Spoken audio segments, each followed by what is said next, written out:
Bonjour à tous, bonjour à toutes, je suis ravie de vous retrouver dans une nouvelle vidéo. Aujourd'hui on va parler des lectures que j'ai faites la semaine passée, c'est donc le retour du rendez-vous hebdomadaire de l'update lecture. Je m'améliore, je reviens le lundi, donc ça je suis super contente. J'ai passé plutôt une bonne semaine de lecture, même si j'étais relativement occupée. En fait j'ai commencé la semaine avec un livre que j'ai adoré, ça m'a donné une soif de lecture, j'avais envie de tout lire, de prendre n'importe quel roman, même ceux que parfois j'hésite à prendre parce que je les trouve un peu longs et j'ai peur de pas les finir dans la semaine, etc. Finalement j'ai été très occupée, donc j'ai dû un petit peu ralentir et un petit peu calmer cette envie de prendre des briques, mais j'ai quand même fait des chouettes lectures et puis des lectures relativement différentes. Voilà, il y a un graphique, j'ai fait une lecture commune avec ma meilleure amie Anaïs, donc voilà, c'était plutôt cool. Avant de vous parler de mes lectures, j'en profite pour vous dire que j'ai mis de nouveaux tirages photos sur mon shop Etsy de photos argentiques. Vous avez le lien dans la barre d'infos. Voilà, je pratique la photo argentique depuis des années. J'ai décidé de proposer des tirages parce qu'on a des quantités de sites internet qui proposent en quantité industrielle des photos libres de droit pour mettre en fait sur vos murs, faire des murs de cadre, etc. C'est très joli, c'est très beau, mais il y a des manières un petit peu plus éthiques, écologiques, on va dire, de consommer, de décorer son appartement. Et une des manières de le faire, c'est de regarder les petits créateurs, notamment sur Etsy. Moi j'ai choisi cette plateforme là parce que je trouve que c'est très très chouette. Et donc j'ai mis des nouveaux tirages photos, donc mes photos argentiques, c'est-à-dire sur pellicule. J'ai passé beaucoup de temps à shooter cette nouvelle collection, à sortir dans la nature, à observer et à choisir le bon moment. Voilà, j'ai passé des moments super dans la forêt quand il y avait une brume épaisse où on voyait rien à 1 mètre, et je suis vraiment très contente de cette collection. Je vous en mettrai juste après en photo. En tout cas voilà, donc c'est en ligne sur la collection, sur le shop Etsy. Les anciens tirages sont à -50. Alors il me semble qu'il y en a plus beaucoup puisque j'ai remis le stock hier et il me semble que toute l'ancienne collection à -50 est déjà partie, mais n'hésitez pas à faire un tour, il y a peut-être d'autres choses. Mais voilà, il y a plein de photos, plein d'images. J'ai fait une grosse série noir et blanc, il y a aussi de la couleur, c'est assez équilibré. Mais n'hésitez pas à regarder, surtout si vous aimez voilà les ambiances un petit peu magiques, un petit peu oniriques, des choses un peu burtoniennes, des choses un petit peu plus légères, tout autour de l'imaginaire, de la pensée et tout ça. Voilà, je suis très très contente, donc j'espère que ça vous plaira. Le lien est dans la barre d'infos, n'hésitez pas à jeter un coup d'œil pour vous faire plaisir, pour offrir, pour pouvoir voilà avoir des petits cadres ou des images comme ça glissées dans vos bibliothèques en fonction de vos humeurs, de vos moods, des saisons. Voilà, moi c'est quelque chose que j'aime bien faire, décorer par des petites cartes postales, des photos d'artistes que j'achète sur Etsy ou autre. Donc voilà, j'arrête de blablater et je vous parle de mes lectures après une courte présentation des photos.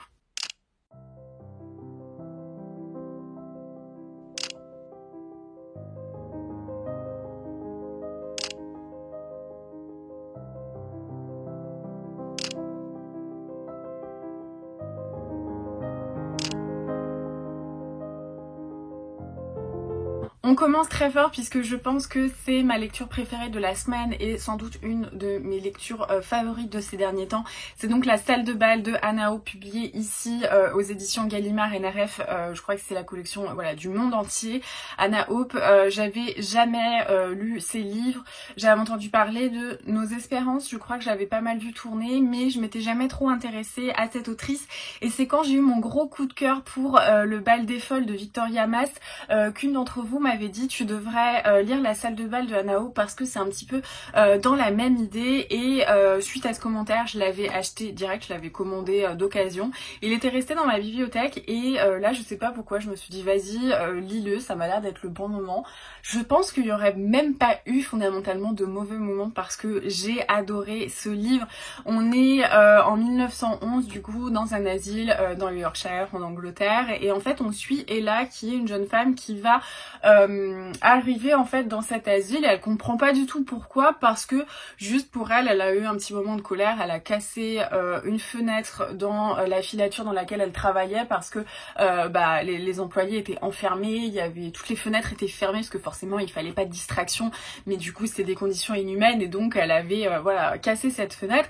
Et en fait on lui dit mais est-ce que vous savez pourquoi vous êtes là? Et elle dit mais oui, ok, j'ai cassé une fenêtre, mais je vais la rembourser, c'est pas grave, je suis pas folle.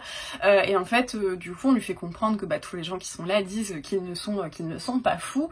Et là va rencontrer Clem, qui est une jeune femme qui est assez différente dans cet asile. Elle a l'air extrêmement éduquée, de bonne famille, toujours avec des quantités de livres sous le bras que sa famille lui apporte, et elle a l'air tout à fait normale, voilà, donc elle se prend d'amitié pour elle, et puis elle a l'impression d'avoir une espèce entre guillemets de solidarité entre elles, puisque l'une comme l'autre n'ont rien à faire dans cet asile où des femmes s'arrachent les cheveux, elles crient, elles chantent dans la nuit, elles bercent des espèces de coussins en pensant que c'est leur bébé, donc et là elle a rien à faire ici, elle pense à s'évader.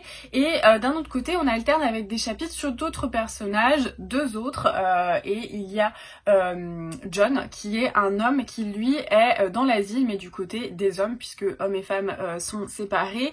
On comprend qu'il a un passé un petit peu tragique, mais pareil, il a une certaine, en fait, la manière dont on l'aborde, on pense que tout va bien, en fait, qu'il a pas forcément à être là.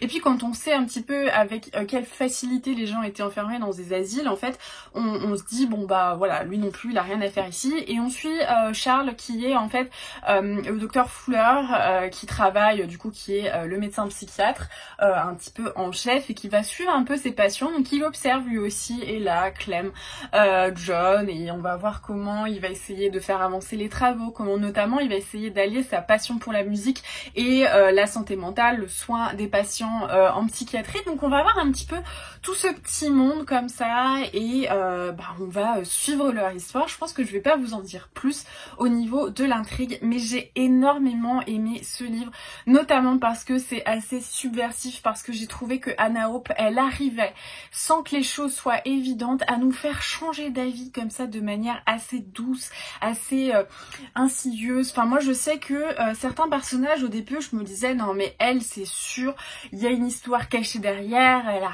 rien à faire ici, ça doit être une erreur ou machin, enfin il y a quelque chose. Et puis finalement on se dit elle voilà, elle dit qu'elle est pas folle, enfin elle a l'air bien, mais je suis persuadée qu'il y a quelque chose. Et au final tout se mélange comme ça, et à la fin on est surpris. Moi je trouve que les choses elles se font vraiment de manière limpide, douce. Il n'y a pas de gros plot twist d'un coup, mais c'est bien fait en fait, parce que je trouve que Anna Hope elle arrive à nous balader. Il n'y a pas vraiment de suspense, enfin faut pas penser à ça, mais c'est vraiment cette espèce de fenêtre un petit peu à un instant T sur l'histoire de l'asile, sur un zoom sur comme ça 3-4 personnages, et on voit un petit peu comment ils vont évoluer, que ce soit une évolution positive, négative. Et moi j'ai trouvé ça vraiment super, j'ai adoré. Après vous savez que j'ai une affection particulière pour les histoires dans les asiles, voilà, surtout en plus de ça à cette époque, mais j'ai trop aimé parce que il y avait quelque chose d'assez de description de l'humain, mais avec plein de caractéristiques et plein de, comment dire, de points de vue différents en fait. On a des personnages qui ont l'air totalement barrés, on en a d'autres qui n'ont pas du tout l'air totalement barrés. Enfin, il y a pas mal de choses qui tournent vraiment autour un petit peu de l'analyse humaine, on va dire, de la psychologie d'une manière générale. Et en fait, on voit comment ces personnages vont évoluer. Et ça, j'ai trouvé que c'était très bien. Enfin, vraiment, je trouve qu'il y a... C'est vraiment super. Enfin, je sais que voilà, moi je trouve qu'il y a un personnage au début, je me suis dit il a l'air trop naze. Enfin, je pense qu'il est là un petit peu pas pour rien, mais voilà. Et en fait, à la fin, on est subjugué parce que ce personnage, il prend une importance considérable, et c'était vraiment très bien écrit, en tout cas très bien traduit pour ce que j'ai lu. J'ai beaucoup aimé toute l'ambiance, tout ça.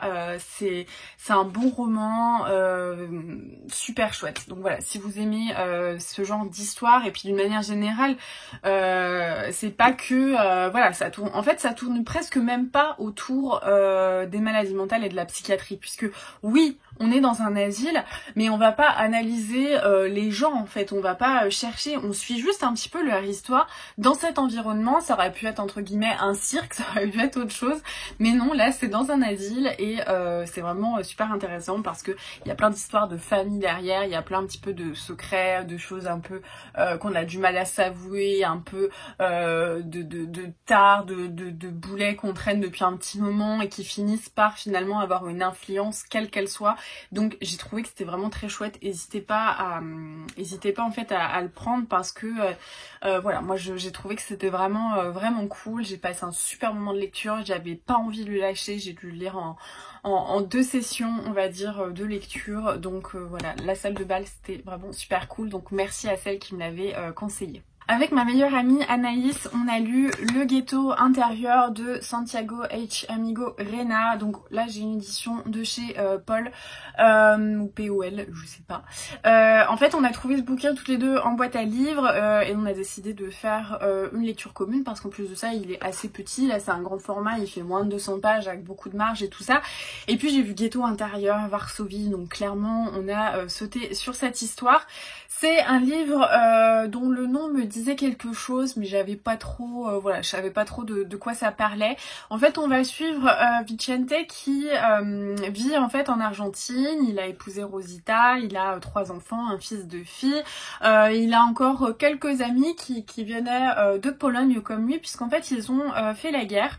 Et à la suite de la Première Guerre mondiale, ils se sont rendus compte que eux, ils avaient risqué leur vie pour la Pologne, pour leur patrie, et en fait après la Seconde Guerre mondiale ils étaient récompensés de quelle manière? Et bien en étant stigmatisés parce que juifs, en étant mis à l'écart. On sent que Vicente c'est quelque chose qu'il a très très mal vécu, c'est un traumatisme parce que voilà, pour lui c'était un héros, il a risqué sa vie pour la Pologne et en fait il arrive à l'université pour reprendre sa vie et on le laisse pas faire parce qu'il est juif. Et donc il va décider, voilà, après la Première Guerre mondiale, de partir en Argentine, de créer un petit peu une nouvelle vie, de repartir comme ça. Il va rencontrer son épouse et tout ça, et puis il va totalement oublier un petit peu ses racines, d'où il vient. Enfin en tout cas c'est ce qu'on comprend. Et petit à petit on va voir comment il va avoir cette espèce de réminiscence de sa vie passée en Pologne, comment dans son quotidien vient s'installer petit à petit la pensée et presque le sentiment de culpabilité, lui, de ne pas être là quand la Pologne connaît des chamboulements qu'on connaît, donc l'installation du ghetto de Varsovie, de plus en plus de pogroms, de plus en plus voilà, d'attaques contre les juifs et tout ça, qui vont nous amener à 39-45 et à l'Holocauste. Et on va voir en fait comment cet homme évolue par rapport à ça et comment il va gérer finalement en étant loin, en étant un petit peu dans le silence, parce que forcément les lettres de sa mère qui est dans le ghetto de Varsovie deviennent de plus en plus rares et tout ça.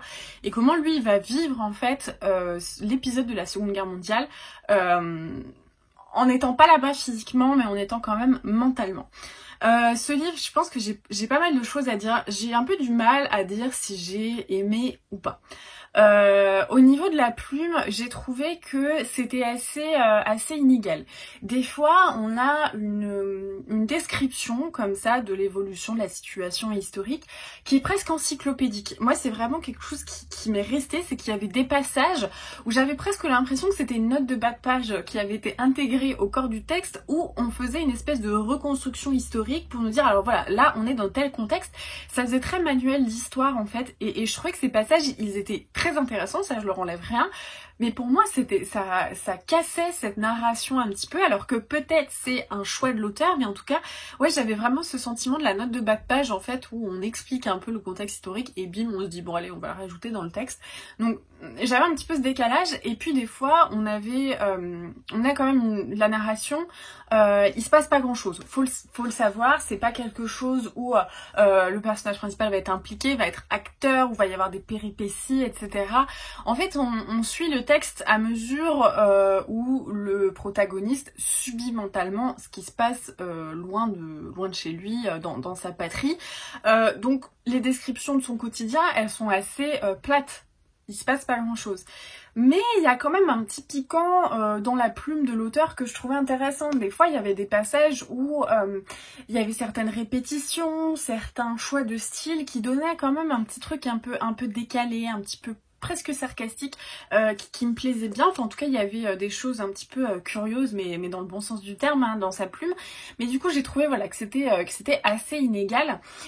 Concernant l'histoire, je pense que c'est pas forcément un livre intéressant d'un point de vue historique. Si vous aimez et si vous recherchez des livres sur la Seconde Guerre mondiale, sur ce qui s'est passé pendant l'histoire, c'est pas forcément un livre qui va vous satisfaire, parce que pour moi c'est beaucoup plus une réflexion sur l'identité juive, le sentiment d'appartenance à un peuple et la résonance de l'histoire juive dans le sang, dans l'esprit, etc., que véritablement un livre sur la Seconde Guerre mondiale. En fait, je trouve que ce livre, il décrit la puissance du sentiment de l'identité juive, plus qu'il ne décrit la Seconde Guerre mondiale. Et je pense que c'est quelque chose à savoir parce que ça peut être quelque chose qui nous intéresse pas. Ou en tout cas, si on cherche un roman purement historique, c'est pas quelque chose qui nous intéresse. Moi, personnellement, j'ai beaucoup aimé parce que c'était vraiment pour moi une réflexion, enfin je veux dire il se serait appelé réflexion autour de la question juive ou l'identité juive. J'aurais trouvé que c'était très approprié, d'ailleurs on pourrait peut-être lui mettre un sous-titre, et ça j'ai beaucoup aimé parce qu'il y avait des textes qui étaient extrêmement intéressants, des pensées qui étaient extrêmement intéressantes. Donc ça je pense que c'est la partie du livre qui m'a le plus plu. Enfin je sais que j'ai beaucoup corné certains passages, ça m'a hyper intéressée. Mais pour moi c'est difficile parce qu'en fait, il y a un côté philosophique, réflexion théologique en fait dans ce bouquin. Il y a un petit aspect historique, puis on veut installer cette narration donc d'histoire un petit peu, voilà, l'histoire de Vicente. Mais en même temps, l'histoire de Vicente en lui-même, c'est le truc qui m'a le plus saoulée parce qu'en fait, l'histoire c'est que voilà, il apprend que la Seconde Guerre mondiale arrive, qu'il se passe des choses, que lui peut rien faire, qu'il est pas là et tout ça. Il va se murer dans un silence, dans un mutisme total. Il va mettre sa vie en mute, clairement. Et on a envie de le secouer, enfin, et du coup, ces passages-là, ils sont un petit peu longs parce que moi, je les comprends, il n'y a pas de souci, mais je sais pas, il manque un truc. Voilà, il m'a manqué un truc. Il y a des aspects, il y a plein d'aspects. Il y en a certains qui sont extrêmement intéressants, extrêmement bien faits, mais l'histoire en elle-même autour de Vicente, je sais pas, pour moi ça a pas marché, donc ouais, j'ai un avis vraiment très complexe parce que je pense que ce livre aurait été un livre entre guillemets de non-fiction, une réflexion, quelque chose de philosophique en tant que tel et d'historique, j'aurais dit ok, trop bien, mais là qu'on essaye d'insérer cette réflexion au sein d'une histoire, d'une fiction, d'une narration et tout ça, il m'a manqué un équilibre en fait, donc ouais, j'ai un avis très mitigé, je crois que j'ai dû mettre 3 sur 5 sur Goodreads. J'ai bien aimé certains passages, il y en a d'autres que j'ai trouvé presque inutiles, donc voilà, je pense que ça dépend vraiment de ce qu'on recherche, mais en tout cas, si on est intéressé par la réflexion en tant que telle, il peut nous plaire, même si voilà, il y a des passages où on va dire, bon, voilà, j'ai envie de passer vite à autre chose. Si on cherche vraiment un livre historique, c'est pas vraiment celui-là, mais c'était quand même très intéressant, donc voilà. Je termine cette lecture par un graphique puisque j'ai lu le 3e tome de l'Arabe du futur de Riyad Satouf. Je l'ai reçu à Noël, d'ailleurs j'ai toujours pas fait ma vidéo sur les cadeaux de Noël, mais bon c'est pas grave. Je crois que l'année dernière je l'avais fait le 25, trop en forme. Mais là voilà, je suis un petit peu en retard. Je vais pas forcément vous en parler, c'est un 3e tome, on suit du coup, voilà, on est de 85 à 87, toujours en Syrie dans la famille du petit Riyad qui suit, voilà, tout un peu, beaucoup de bouleversements familiaux on va dire. Il y a beaucoup la question de la religion qui revient de manière un petit peu plus présente puisque évidemment Riyad grandit, donc Riyad il comprend de plus en plus de choses, il va être confronté au ramadan avec ses copains qui le font, lui qui le fait pas, lui qui a envie de le faire, lui dont la mère lui dit mais tu vas pas le faire, t'es trop petit, le père qui a jamais fait ramadan et qui se dit vas-y je vais faire ramadan. On parle de circoncision, on parle aussi de l'évolution du pays avec voilà la Syrie où on se demande s'il y a vraiment un avenir pour eux à ce moment-là. Il y a plein de choses, mais encore une fois, l'Arabe du futur, je pense que ça se prend dès le début. C'est difficile de le décrire en fait chaque tome pris séparément parce que c'est vraiment un ensemble. C'est l'analyse de Riyad Sattouf qui est un esprit de génie à mon sens, qui un peu raconte son enfance en Syrie avec une mère française, un père syrien qui était un petit peu un intellectuel, et puis comment il y a les influences de la famille, de la religion, de l'entourage, de tout ça. C'est super intéressant, moi j'adore, et puis c'est extrêmement drôle aussi. Enfin, Riyad Sattouf il est très drôle et un petit peu pince sans rire, donc moi j'adore. Voilà, c'est difficile à dire en fait, c'est difficile à décrire. Voilà, de toute manière, la 4e de couverture, je pense que ça résume. C'est ce livre raconte l'histoire vraie d'un Cimérien blond et de sa famille dans la Syrie d'Hafez al-Assad. Et voilà, c'est comme ça. Donc c'est super intéressant. Et puis Riyad grandit et c'est chouette. Donc voilà, c'est pas le meilleur lecture que je pourrais vous faire, mais c'est un tome 3. Donc j'imagine que c'est un peu difficile de vous le résumer d'une autre manière parce que je vais pas vous spoiler tout le reste. Je vais pas vous spoiler ce qu'il y a dedans non plus, mais n'hésitez pas à vous laisser tenter si vous voyez régulièrement ça, si vous aimez en plus de ça toutes les histoires géopolitiques. On fait pas de la géopolitique, mais on en fait un petit peu en arrière-plan puisqu'on comprend ce qui se passe dans ces pays. Donc ça, c'est hyper intéressant. Moi, je sais que j'adore tout ce qui se passe. Voilà, en Syrie, toutes ces histoires, j'aime beaucoup. Enfin, d'une manière générale, toutes les histoires qui se passent au Moyen-Orient, c'est des choses qui me plaisent parce que historiquement, et des questions géopolitiques, j'adore. Enfin, je trouve ça passionnant. Donc voilà, mais ça peut vous plaire. Après, voilà, c'est pas quelque chose graphiquement, c'est pas ce que je préfère. Enfin voilà,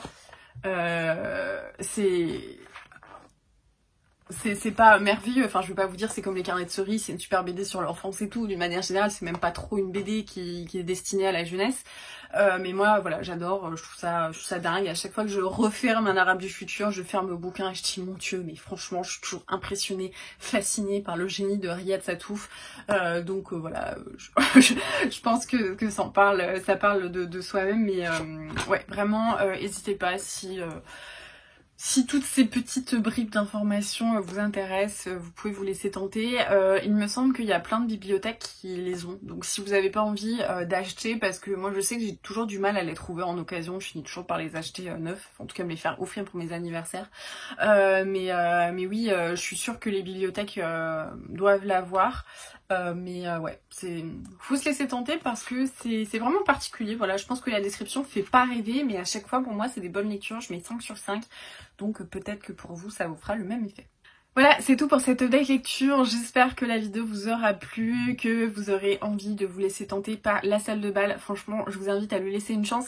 Mais surtout, si vous ne l'avez pas encore fait, n'hésitez pas à lire Le Bal des Folles de Victoria Mas. En plus de ça, j'ai vu que le livre était sorti en édition poche. Donc souvent quand ça sort en édition poche, il y a un petit peu un côté dégressif sur les grands formats en occasion. Enfin, je pense que c'est vraiment un livre qu'on a vu partout. Donc vous pouvez peut-être regarder sur le Bon Coin ou sur vos marketplaces, ce genre de choses, parce qu'à mon avis vous avez la possibilité de le trouver en occasion. C'est vraiment un super livre et ouais, j'ai encore plus aimé du coup, je pense La Salle de Bal, alors peut-être pas encore plus, mais j'étais trop contente de le lire après, de retourner un petit peu dans cet environnement de l'asile et de ces personnages qu'on va côtoyer à l'intérieur, donc vraiment une très bonne lecture. Le reste, voilà, l'Arabe du futur, trop bonne lecture, et puis le Ghetto intérieur, pas mal de choses à dire. Je pense que c'est un livre qui va me faire assez parler pendant un petit moment, mais en tout cas n'hésitez pas à me dire dans les commentaires quel livre vous intéresse, si certains ont rejoint votre wishlist, si vous aussi vous êtes fasciné par Riyad Sattouf. Voilà, dites-moi tout. En attendant, merci d'avoir regardé la vidéo, n'hésitez pas à mettre un petit pouce, à partager sur les réseaux sociaux, notamment en story sur Instagram, pour m'aider et soutenir ma communauté et soutenir mon travail d'une manière générale. Les créateurs de contenu, on travaille quand même gratuitement pour produire du contenu et c'est vraiment une petite contrepartie qu'on demande, d'être soutenu d'un point de vue algorithme, engagement de communauté et tout ça. Donc voilà, je pense que il faut pas l'oublier. Quand je vois des fois les vidéos de Steph de Piketty qui a un nombre de vues assez incroyable et qui a tellement peu de likes, je me dis mais il faut vraiment pas oublier, c'est des choses, ça coûte rien, ça coûte même pas une seconde de temps et c'est super important, donc voilà, oubliez pas de le faire, ça fait toujours chaud au cœur. Et en attendant la prochaine vidéo, je vous embrasse, je vous souhaite de très bonnes lectures et je vous dis à très vite.